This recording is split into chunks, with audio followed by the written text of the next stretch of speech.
Anybody else have someone they particularly like working with? I mean, not to just shower you with praise, Gillian, but I was happy to see that in the second half of the season there was a lot more Annie and Britta together because, oh, thank you, one person. I like it too. I know.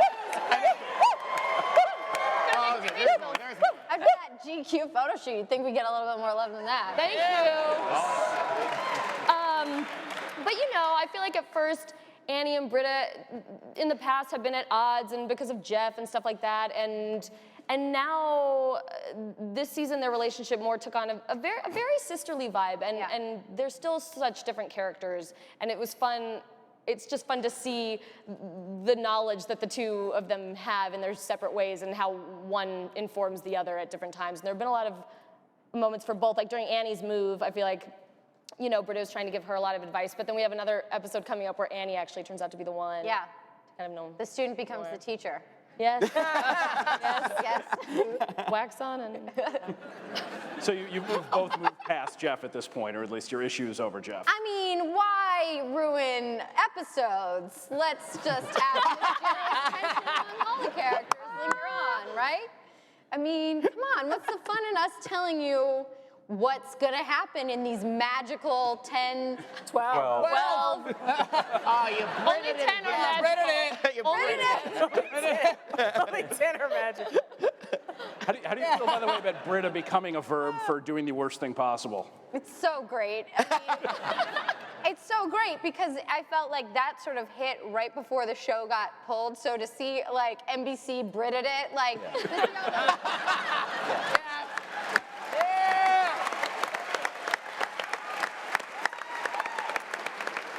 I felt like it gave our fans such a great verb, for, you know, to describe the action, because that's what verbs do. Yes. A bold stance. Acting class taught you all types of things. I know, I just think it's so great. I mean, I love so much how horrible Britta is at so many things. We saw it in this episode. We see it in the upcoming episodes, my attempts to therapize people. And I am a practitioner of the mental arts, people, so get ready for some head shrinking. I love it so much. Speaking of Britta's therapy, back in the Halloween episode, we found out at the very end that the only sane member of the group is Abed.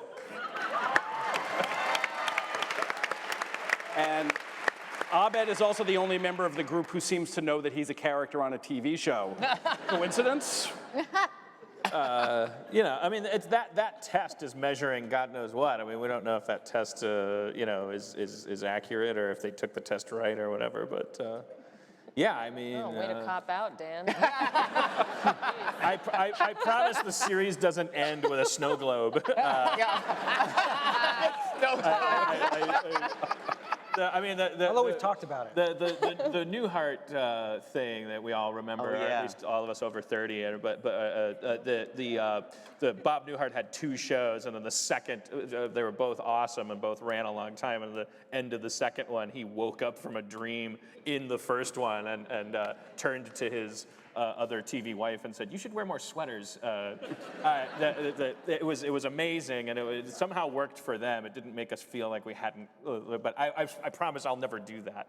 Sometimes I feel like people are worried about that. Like Abed's gonna like the season finale will happen, and then someone will go cut, and Abed will like walk out of a sound stage. Like, I don't know. Like it's not gonna be like that. Or like the Quantum Leap finale when he found out that God had been leaping him and that he was dead the whole time. And I just got Spoiler!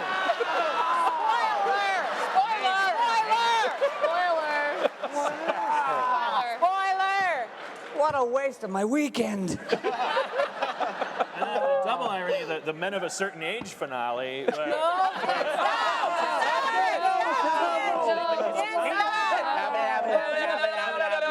And when my friend who created Game of Thrones said, If you ruin 8 is enough, I will walk out. when it turned out 8 wasn't enough. What? Why does he have to take all